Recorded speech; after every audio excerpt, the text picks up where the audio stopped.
Yeah ఇది చాలా important news. నేను మొన్న ఒక స్టోరీ చేసిన దాని కొనసాగింపుగా ఇప్పుడు ఇది జరుగుతూ ఉంది. దీన్ని కూడా మనం చూద్దాం. అధ్యక్ష రేసు అయోమయం, బీజేపీ చీఫ్ ప్రకటనపై మల్లా గుల్లాలు, త్వరలో ఖరారు చేసేందుకు సన్నాహాలు.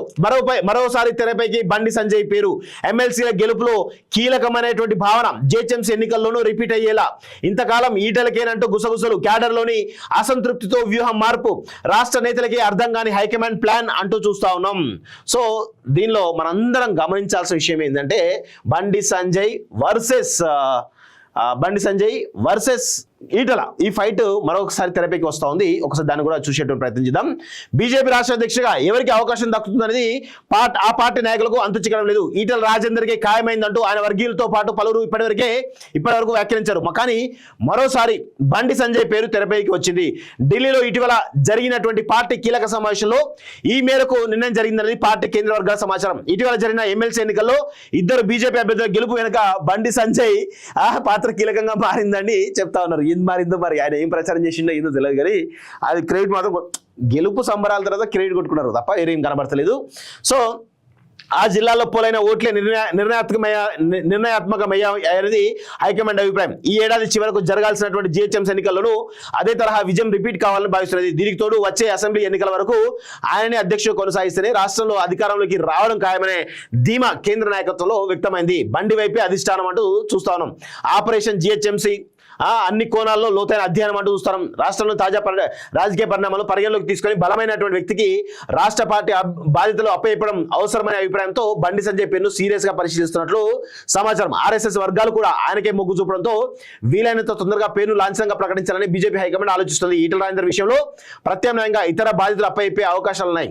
కేంద్ర నాయకత్వం ఏ రూపాల్లో ఆలోచిస్తున్నది రాష్ట్ర నాయకులకు అంతుపట్టడం లేదు. స్టేట్ చీఫ్ గా ఎవరిని నియమించినా పార్టీ క్రమశిక్షణ ప్రకారం ఆమోదించక తప్పదనే సాధారణ సూత్రం. ఎలా ఉన్నా రాష్ట్రంలోని వర్గాల గ్రూపుల నుంచి సహకారం అందకపోవచ్చనే ఆందోళన కూడా ఉన్నది అంటూ చూస్తున్నాం. నిర్ణయంపై ఉత్కంఠ నాకు తెలిసి ఈ రోజా రేపా ఖచ్చితంగా వచ్చేటువంటి అవకాశం అయితే కనబడతా ఉంది. ఈటల రాజేందర్ స్టేట్ చీఫ్ గా నియమిస్తున్నట్లు లీకులు ఇచ్చిన తర్వాత పార్టీలో వివిధ స్థాయిలో లీడర్లు క్యాడర్ పల్స్ ను గమనంలో ఉంచుకొని మార్పుపై సమాలోచనలు చేసినట్లు తెలిసింది. ఈటల నియామకంతో కొన్ని వర్గాలు గ్రూపుల నుంచి మద్దతు రాకపోవచ్చని, గతంలో బండి సంజయ్ చీఫ్ గా ఉన్నప్పటికీ పరిస్థితికి చేరుకోవడం పైన లోతుగా చర్చలు జరిపినట్లు, కీలకమైన దశలో ప్రయోగాలు చేయడం కంటే పార్టీ భవిష్యత్తు పరిగణలోకి తీసుకుని వ్యవహరించడం ఉత్తమమనే అభిప్రాయానికి వచ్చినట్లు తెలుస్తోంది. సో ఇక్కడ కొన్ని విషయాలు మనం మాట్లాడుకోవాలి.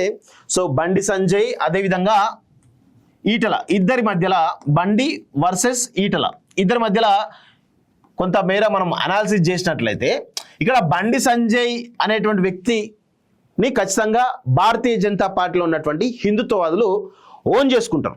కానీ ఇక్కడ మనం ఇంకొక విషయం గమనించాలి. తెలంగాణ అనేది హిందుత్వవాదం మీద పనిచేయదు.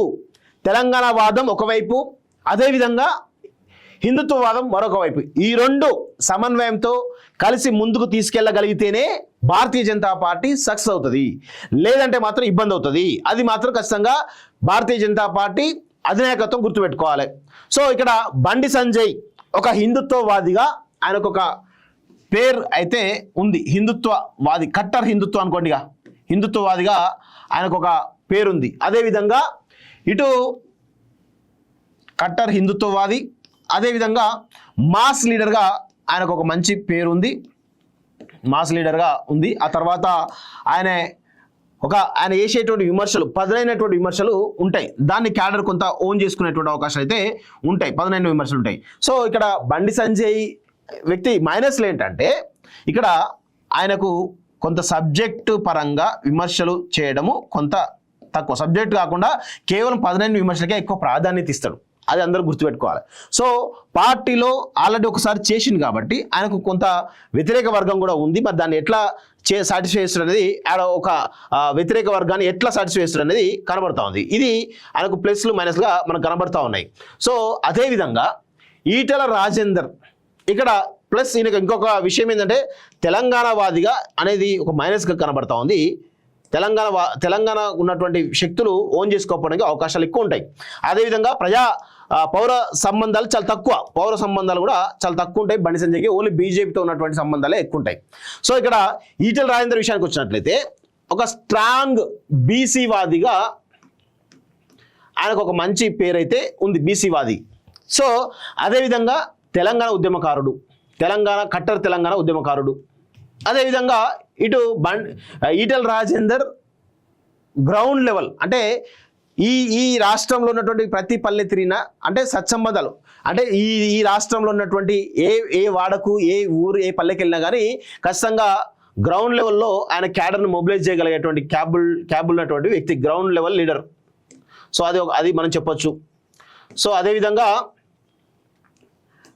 ఇక్కడ ఇంకొక విషయం ఏంటంటే ఒక లీడర్ ఎలా ఉండాలి అంటే విమర్శలు చేయాలి కానీ మాటలు అదుపులు తప్పద్దు అనేటువంటి కోణంలో ఒక లైన్ గీసుకొని ఉంటాడు ఆయన. ఆ దాటి ఆయన విమర్శలు చేయలేడు పాపం. ఈటెల రాజేందర్ యొక్క వ్యక్తిత్వం అలాంటిది. సో ఆ పదునైనటువంటి విమర్శలు చేయలేడు ఆయన. సో అది ఒక మైనస్ పాయింట్గా మనం చెప్పొచ్చు. పదునైన విమర్శలు చేయలేడు, ఫెరోషియస్గా దూకుడుగా పోలేడు. అదొక ప్రాబ్లం. పదునైన విమర్శలు చేయలేడు, దూకుడుగా పోలేడు. దూకుడుగా పోయింటే ఇప్పుడు అది ఖచ్చితంగా ఇది. అదేవిధంగా మైనస్ పాయింట్ ఏంటంటే ఆయన స్ట్రాంగ్ హిందుత్వవాదిగా ప్రొజెక్ట్ చేసుకోలేకపోయాడు. అది మైనస్ పాయింట్. హిందుత్వవాదిగా ఆయన ప్రొజెక్ట్ చేసుకోలేకపోయాడు. సో ఈ విధంగా అంటే ఇక్కడ ఆర్థికపరమైనటువంటి దాంట్లో కొంత వెసులుబాటు ఈయనకు ఉంటుంది. ఎందుకంటే ఇటు బండి సంజయ్ కూడా ఆర్థికంగా మొబిలైజ్ చేయగలుగుతాడు.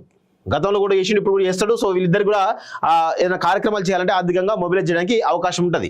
సో ఇట్లా బండి సంజయ్ వర్సెస్ ఈటెల దాంట్లో ఈ విధమైనటువంటి దాంట్లో ఉన్నాయి. సో ఇక్కడ నా ఒపీనియన్ ఏంటంటే భారతీయ జనతా పార్టీ ఆల్రెడీ ప్రధాని నరేంద్ర మోడీ గారు తెలంగాణలో ఖచ్చితంగా భారతీయ జనతా పార్టీ అధికారంలోకి వస్తే బీసీనే ముఖ్యమంత్రి చేస్తామని ఆల్రెడీ క్లియర్గా చెప్పారు. అదేవిధంగా బీసీ ఉద్యమం చాలా పెద్ద ఎత్తున ముందుకు పోతా ఉన్నది.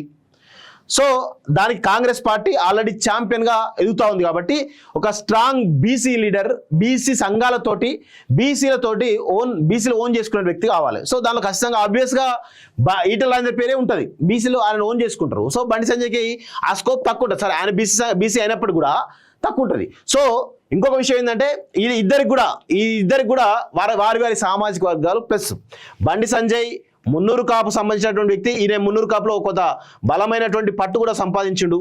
అదేవిధంగా ఇక ముదిరాజు సంబంధించినటువంటి వ్యక్తి ఈరోజు ఈటెల రాజేందర్. సో ముదిరాజులు ఆల్రెడీ వన్ సైడెడ్గా ఈయనకు ఓన్ అయి ఉన్నారు. సో ఈ అత్యధికమైన జనాభా ఉన్నటువంటి కమ్యూనిటీ కూడా ముదిరాజులే. సో ఇట్లా ఇద్దరికి బలమైనటువంటి అడ్వాంటేజ్లు ఉన్నాయి, బలమైనటువంటి డిసడ్వాంటేజ్లు కూడా ఉన్నాయి.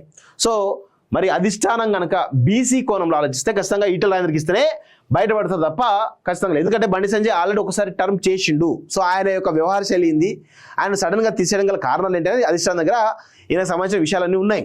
సో ఇప్పుడు ఆయన స్ట్రాంగ్ హోల్డ్ ఉన్నటువంటి హిందుత్వంలో హోల్డ్ ఉన్నటువంటి వ్యక్తి కాబట్టి ఆయన పైరవి ఆల్రెడీ చెప్పి నిన్ను రేస్లో లేరని చెప్పినప్పుడు కూడా మొన్న రీసెంట్గా కొన్ని రోజుల నుంచి ఈయన తెరపైకి వచ్చి ఇక తనకు ఆల్రెడీ పార్టీలు ఎప్పటి నుంచో ఉన్నాడు కాబట్టి తనకు ఉన్నటువంటి కాంటాక్ట్స్ తోటి మొత్తానికి మళ్ళా పదవి కోసం ట్రై చేస్తూ ఉన్నాడు. సో ఇప్పుడు ఈటెల రాజేందర్ కన్ఫర్మ్ అయింది అనుకునేది ఇమీడియట్గా తెరపైకి వచ్చిండు, తను కూడా ట్రై చేస్తూ ఉన్నాడు. సో ఇవాళ రేపో ఈ 2-3 రోజుల్లోగా భారతీయ జనతా పార్టీ ఒక 4-5 రాష్ట్రాల్లో అధ్యక్షులు నియమించే అవకాశం కనబడుతుంది. దానిలో ఈ తెలంగాణలో విషయంలో చాలా మల్లాగులాలు పడుతున్నట్టు అర్థమవుతోంది. తెలంగాణ విషయంలో మాత్రమే వాళ్ళకు క్లారిటీ రావట్లేదు. సో సమన్వయం లేకపోతే ఏం చేయలేమండి క్యాడర్ కూడా. సో సమన్వయం ఉంటేనే ఖచ్చితంగా భారతీయ జనతా పార్టీ అధికారంలో రావడానికి అవకాశం ఉంది. సమన్వయం లేకపోతే మాత్రం ఖచ్చితంగా ఇబ్బందుల పాలయ్యేటువంటి అవకాశం అయితే కనబడతా ఉంది. సో మరి బీసీ నినాదం అని చెప్పేసి స్ట్రాంగ్గా భారతీయ జనతా పార్టీ అనుకున్నప్పుడు భారతీయ జనతా పార్టీ క్యాడర్ కూడా ఎవరు అధ్యక్షులు నియమించినా ఖచ్చితంగా వాళ్ళకు పని చేయాలి, లేకపోతే మాత్రం ఇబ్బందుల పాలయ్యే అవకాశం అయితే కనబడతా ఉన్నాయి. సో ఇది పరిస్థితి అయితే కనబడతా ఉంది.